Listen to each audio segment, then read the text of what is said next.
Who wants your vote? New York City's 2025 mayoral election is shaping up as one of the most competitive and critical races in recent history. Let's break down the leading candidates, their records, funding, endorsements, and what their leadership might mean for New York City. Now, Mayor Eric Adams is a former NYPD captain and Brooklyn Borough president. He seeks re-election amid, let's just say, mixed reviews. Adams positions himself as a tough-on-crime, moderate Democrat, highlighting increased police presence, subway crime crackdowns, and his recent City of Yes zoning reforms. Despite these measures, crime remains above pre-pandemic levels. His re-election faces significant hurdles due to a federal corruption probe temporarily dropped by Donald Trump's Department of Justice. It's been causing his approval rating to plummet to a historic low of 28%. He's been denied public matching funds. He heavily relies on real estate developers and business interests. Now, former Governor Andrew Cuomo enters the race with some high recognition and is in significant controversy. Cuomo resigned in 2021 amid allegations of sexual harassment and criticism over how he handled COVID-19. His attempting comeback, positioning himself as a moderate pro-business Democrat, focused on public safety and economic growth. Cuomo maintained support for moderate Democrats like Congressman Richie Torres. Unfortunately, though, he has nearly $8 million available in funds, which has been bolstered by super PACs. Yet his scandals could and should significantly impede voter trust.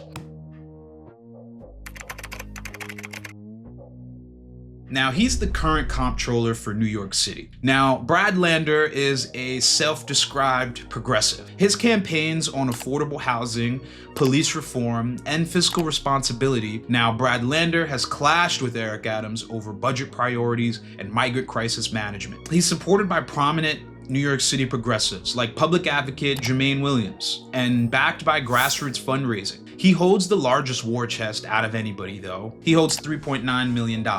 Brad Lander's key challenge will be expanding beyond his own base in Brooklyn and convincing moderates of his administrative competence and practical approach.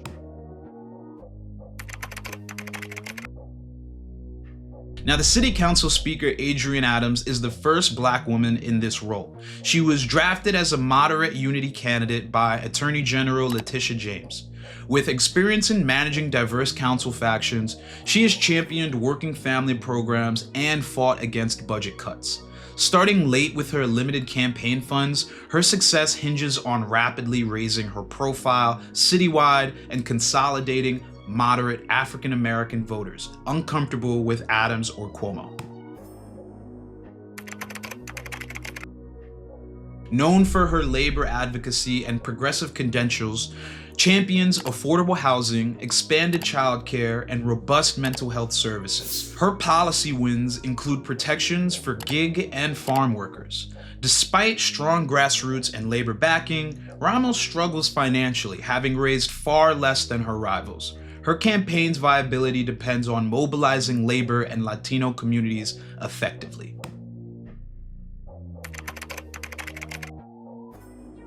Brooklyn Senator Zelnor Myrie combines progressive policies with pragmatic housing solutions. His signature housing plan proposes 700,000 new apartment units and preserving 300,000 existing homes, marking him as developer-friendly among other progressives.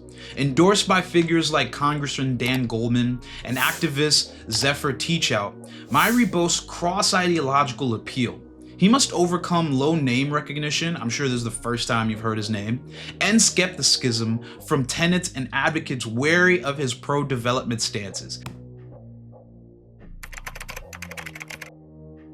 Assemblymember Zohran Mamdani is the unapologetic socialist voice in this race. Backed strongly by the Democratic Socialists of America, he proposes bold policies such as citywide rent freezes, fare-free buses, universal child health care, and a $30 minimum wage.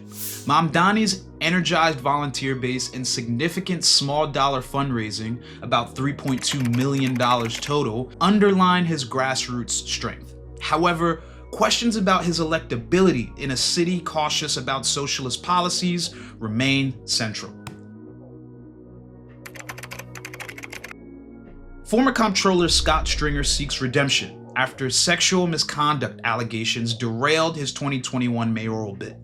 He positions himself now as a pragmatic, experienced, moderate liberal who aims to balance public safety with affordable housing and anti-corruption measures. Stringer maintains solid financial backing, about $2.4 million cash on hand, and support from established Manhattan politicians. But he must convince voters to give him another chance. The field is crowded, but it's diverse, and each candidate offers a distinctly different vision for New York City's future. Your vote shapes this city's path forward. So please get informed, get involved, and choose wisely.